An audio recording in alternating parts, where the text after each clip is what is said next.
Yeah. Batch Kahimlas, 9 years and counting. Hindi lang batch, pamilya. Siyam na taon, nandito pa rin.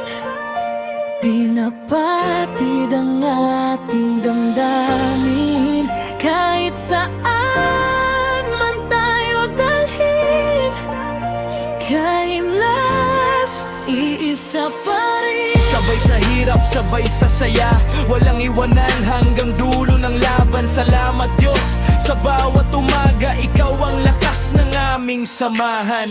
Nung unang suot namin ng uniforme, pangarap lang noon, ngayon realidad na. Pre, maraming gabi na walang pahinga, pero serbisyo sa bayan di namin binitiwan. May luha, may takot, may kaba sa dibdib, pero pag tungkulin ng usapan, tuloy ang lakad, walang hinto, walang inhibit. Hindi lahat ng laban nakikita sa mata, pero bawat sakripisyo may saysay sa kapwa. Kung mapagod ka, lingon ka lang sa likod. May mga kapatid na handang umalalay sa'yo kahit magkakalayo. Ang bawat destino, iisang puso pa rin ang tibok nito.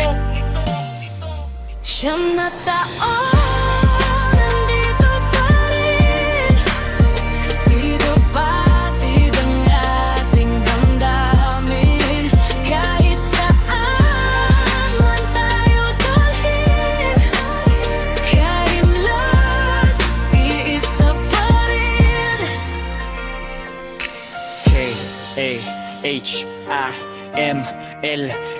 hindi lang pangalan, pangakong walang kapalit, kapulisan.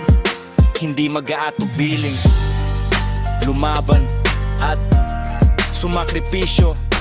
Yan ang dala namin sa bawat operasyon. Integridad ang unang bala sa misyon. Hindi sumusuko kahit mabigat ang daan, kasi alam naming may Diyos na gumagabay kailanman. Hindi mahalaga kung saan na italaga, Luzon, Visayas, Mindanao, iisa ang bandera. Isang tawag lang, isang mensahe lang, parang kahapon lang magkakasama sa training ground. Marami pa tayong haharapin, marami pang unos ang darating, pero habang tayo'y magkakasama, walang laban na hindi kakayanin.